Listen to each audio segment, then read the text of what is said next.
Alright, hello everybody. You know, it's your boy, NRG MMA, you know I do plus boxing, blah, blah, blah, no one cares.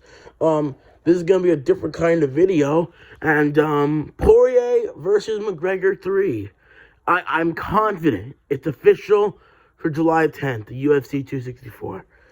And I wanted to make this video to give you my thoughts on what I think of it, who I think is gonna win, and other stuff.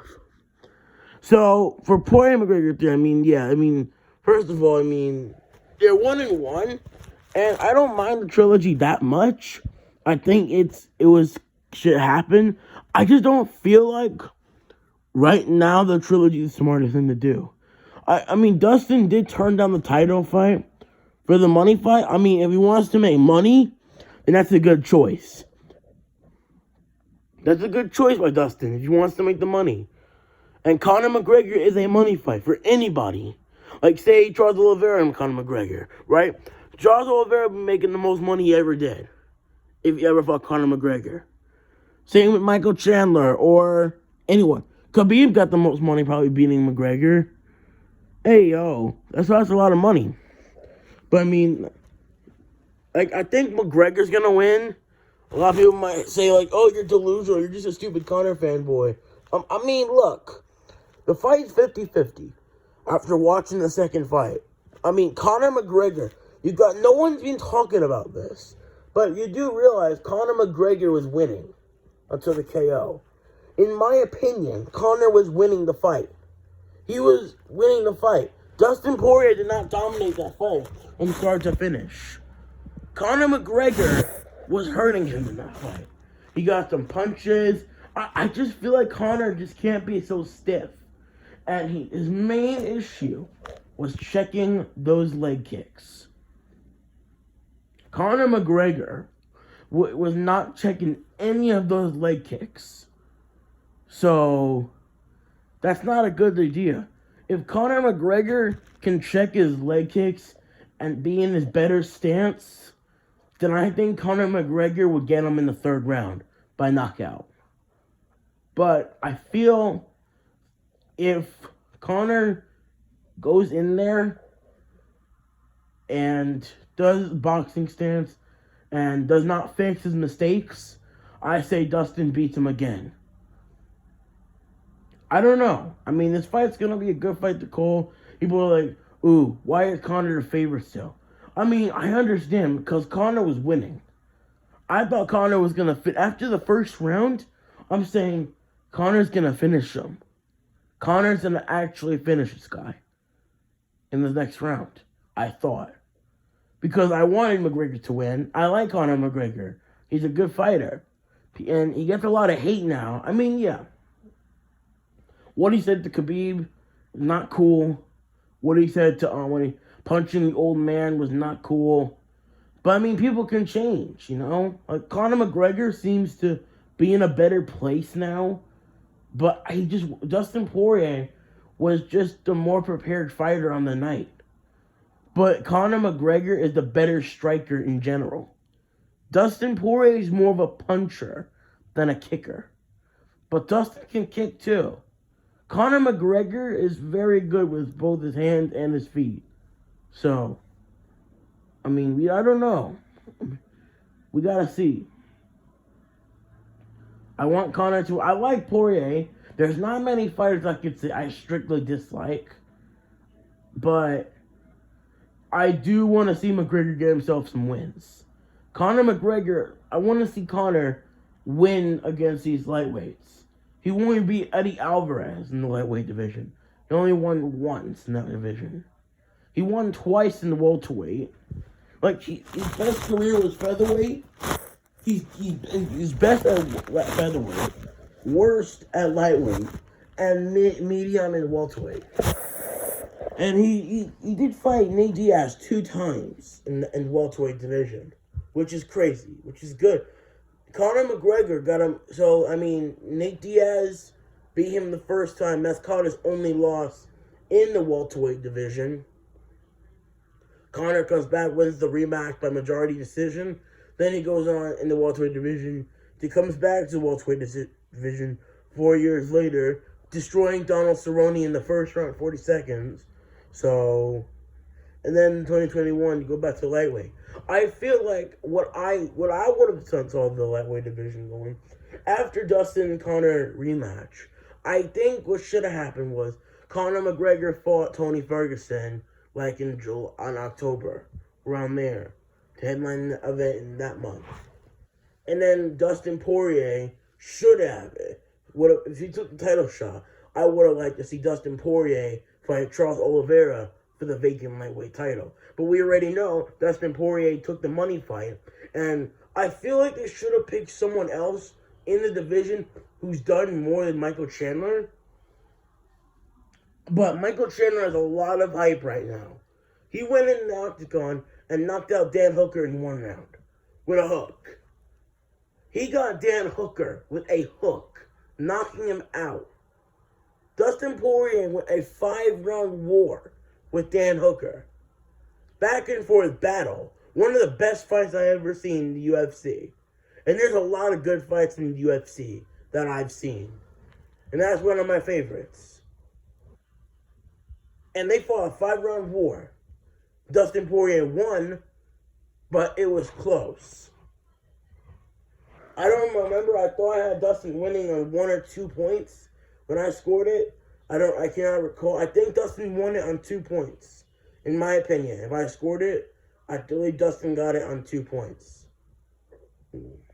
And, so back to what I'm saying, I would like to have seen Michael Chandler versus Justin Gaethje. That's not a bad fight. I think Michael Chandler can win due to his extremely good wrestling. If Michael Chandler stands with Justin Gaethje, I think Justin can win the exchanges standing-wise because Justin Gaethje is a very good striker. Even though Khabib was decently striking with him, I can't say Khabib outstriked Gaethje. I watched that fight like a lot of times, and Gaethje was landing the harder strikes in the fight. Khabib was more pressured. He landed shots and he almost submitted them. Khabib just edged the first round. He didn't dominate it. He just edged it, in my opinion. But the commentators were like, Khabib won the round for sure. But, I mean, that was 50-50, not going to lie. But it was close in the standing, but I understand why Khabib took it. It was back and forth, very close, until Khabib initiated the takedown on Gaethje. And he got it. And that's where it's like, okay, now we're leading towards Khabib. Okay? The judges gave it to Gaethje. I don't understand how. I don't understand maybe the fact that Gaethje landed big shots, but the 2 really big shots he landed were like 2 shots when Khabib was chasing him. Those were Gaethje's hardest shots in the fight. Gaethje, I think, got like some body shots. He got some decent leg kicks that actually hurted Khabib in the later round. But that was pretty much Khabib's fight. He destroyed Gaethje. But back to that. I think Michael Chandler can defeat Justin Gaethje. I would like to see Dan Hooker fight Rafael dos Anjos. Or, like, I would have liked to see Dan Hooker or Rafael dos Anjos and Islam Makhachev fight. And the winner of that fight should fight Dan Hooker. Or Dan Hooker should rematch Paul Felder. I mean, I don't know. Dan Hooker, I'm not 100% sure about where he goes. But Conor McGregor, Tony Ferguson is not a bad fight. They're both coming off big losses. Tony Ferguson coming off 2 defeats, where Conor's coming off 1 defeat. Conor could not build a win or a losing streak. Like, he wins a fight and he loses a fight. Ever since the loss to Nate Diaz. Like, before the loss to Nate Diaz, he was on a 15-fight win streak. Conor can barely build a 2-fight win streak now. So if he wins against Dustin, then there's a chance Conor can build a win streak. But you know the thing is too is, right, if McGregor wins this, where's Dustin gonna go? Dustin knows that he's gonna risk too. If he loses this fight to Conor, then there's a chance that he won't get that title shot against Oliveira or Chandler, depending on who wins that fight. But no brainer, Charles Oliveira deserves a title shot. Michael Chandler had 1 fight in the UFC. I would have liked it if they would have saved and did another title fight at UFC 262 headlining it instead of Charles Oliveira and Michael Chandler, right? Michael Chandler needs to get some wins. If Michael Chandler can beat Justin Gaethje in the way he beat Dan Hooker, then I can understand Michael Chandler maybe getting a title shot. But, I mean, there was no other fights open. Justin Gaethje, I mean, they need to give him a fight. Right now, I think the best choice is Rafael dos Anjos. That would be a decent fight to see. Gaethje just going to need to fix his wrestling, and he needs to improve his takedown defense. And I think Gaethje can win against Rafael dos Anjos. But, I mean, I don't know. Poirier McGregor 3, July 10th. Prediction, I got Conor winning in round 3 by knockout. Or Dustin gets him in the 3rd round. It depends on who wins, who comes with the more game plan. Anything could happen, right? Look at UFC 260, Stipe and Ngannou. I was so confident that Stipe was going to go in there and dominate. I'm going to admit I was sleeping on Ngannou. I totally slept on this guy. Ngannou is a scary guy. And it's going to be really hard to dethrone this guy. I even think Ngannou can finish John Jones. If John Jones does not be careful with this fight, and he doesn't pick his shots, then, yeah, he's getting beaten. But back to what I'm saying, like anything can happen in the fight. Ngannou went in that fight prepared. It's a matter of who wants it more, who is more prepared, and who's more willing to fix their errors. Because this is McGregor's chance of redemption. Dustin Poirier already got himself a win after losing to Khabib. So it really wasn't redemption for him. It was more redemption for Conor now than it is ever. Because Conor could retire if he loses this fight to Poirier. He'll be 22 wins, 6 losses. And I don't know, people are sleeping on McGregor, kind of. All because he got beaten, right? They're saying, like, he's out of his prime. Conor is 32 years old. He's still in his prime. Conor McGregor can still fight. Dustin's a very skilled fighter who knew how to prepare, and he knew what Conor had to throw, and he was careful, and he did what he had to do. Now the trilogy is up to Conor to fix his error and be more prepared.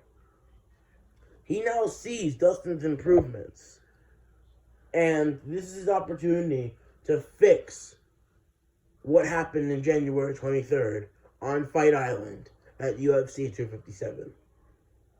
Alright, thank you guys for watching this video. I have my prediction for Dustin Poirier, Conor McGregor 3 on July 10th. I'm gonna watch it, hopefully, depending on if it costs money. I mean, it's obviously gonna cost money. Maybe a pay-per-view event for UFC 264. Anyway, I want to thank you guys, and peace out.